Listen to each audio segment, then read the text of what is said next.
Psalm 78. A Maskil of Asaph. Give ear, O my people, to my teaching. Incline your ears to the words of my mouth. I will open my mouth in a parable. I will utter dark sayings from of old, things that we have heard and known, that our fathers have told us. We will not hide them from their children, but tell to the coming generation the glorious deeds of the Lord and his might, and the wonders that he has done.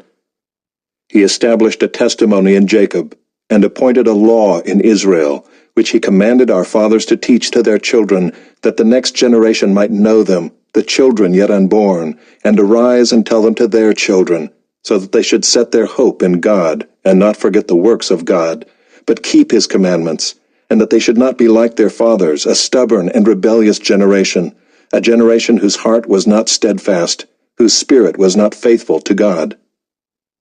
The Ephraimites, armed with the bow, turned back on the day of battle. They did not keep God's covenant, but refused to walk according to his law. They forgot his works and the wonders that he had shown them. In the sight of their fathers he performed wonders in the land of Egypt, in the fields of Zoan. He divided the sea and let them pass through it, and made the waters stand like a heap. In the daytime he led them with a cloud, and all the night with a fiery light. He split rocks in the wilderness, and gave them drink abundantly as from the deep. He made streams come out of the rock, and caused waters to flow down like rivers.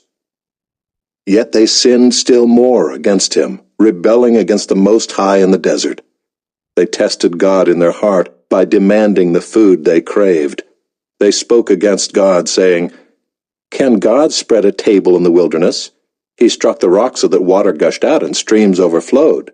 Can he also give bread or provide meat for his people?" Therefore when the Lord heard, he was full of wrath. A fire was kindled against Jacob. His anger rose against Israel, because they did not believe in God and did not trust his saving power.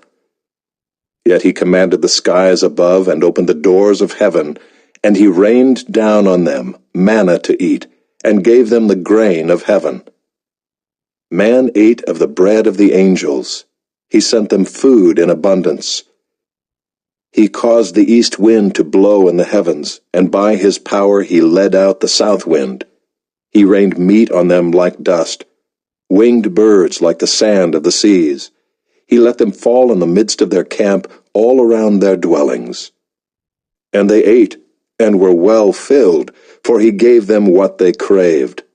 But before they had satisfied their craving, while the food was still in their mouths, the anger of God rose against them, and he killed the strongest of them, and laid low the young men of Israel. In spite of all this, they still sinned. Despite his wonders, they did not believe. So he made their days vanish like a breath, and their years in terror. When he killed them, they sought him. They repented and sought God earnestly.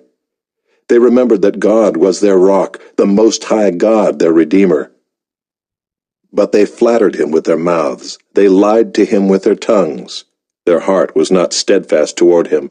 They were not faithful to his covenant.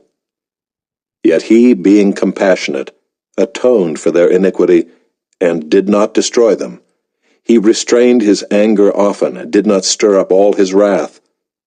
He remembered that they were but flesh, a wind that passes and comes not again.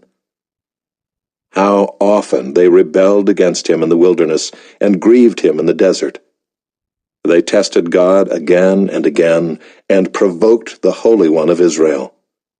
They did not remember his power or the day when he redeemed them from the foe, when he performed his signs in Egypt, and his marvels in the fields of Zoan. He turned their rivers to blood, so that they could not drink of their streams.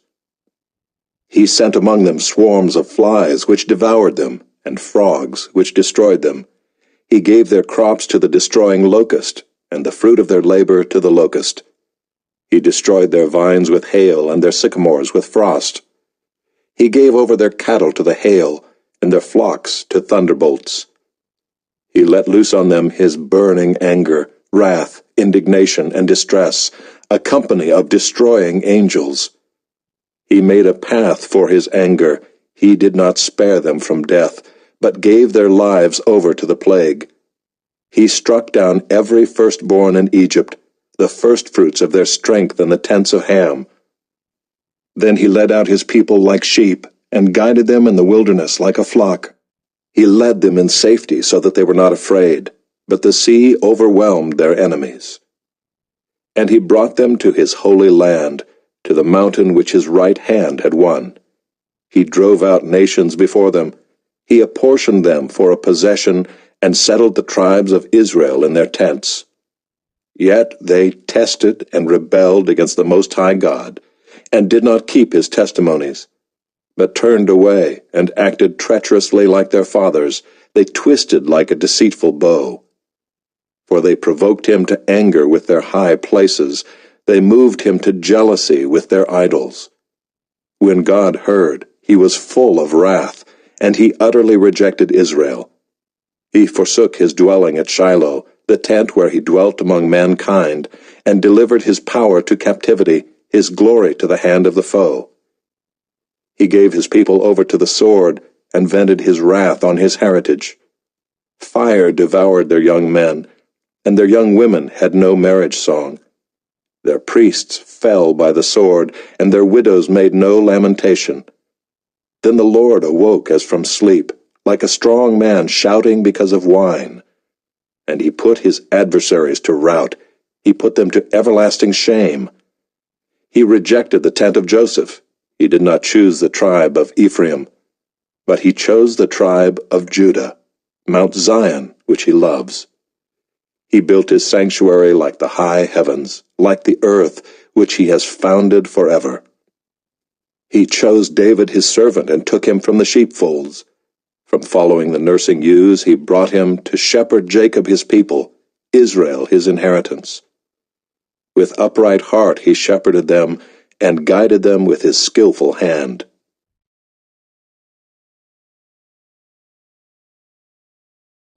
Psalm 79, a psalm of Asaph. O God, the nations have come into your inheritance. They have defiled your holy temple. They have laid Jerusalem in ruins. They have given the bodies of your servants to the birds of the heavens for food, the flesh of your faithful to the beasts of the earth. They have poured out their blood like water all around Jerusalem, and there was no one to bury them. We have become a taunt to our neighbors, mocked and derided by those around us. How long, O Lord? Will you be angry forever? Will your jealousy burn like fire? Pour out your anger on the nations that do not know you, and on the kingdoms that do not call upon your name. For they have devoured Jacob, and laid waste his habitation. Do not remember against us our former iniquities. Let your compassion come speedily to meet us, for we are brought very low. Help us, O God of our salvation, for the glory of your name. Deliver us and atone for our sins, for your name's sake. Why should the nations say, where is their God? Let the avenging of the outpoured blood of your servants be known among the nations before our eyes. Let the groans of the prisoners come before you. According to your great power, preserve those doomed to die. Return sevenfold into the lap of our neighbors the taunts with which they have taunted you, O Lord. But we, your people, the sheep of your pasture, will give thanks to you forever. From generation to generation, we will recount your praise.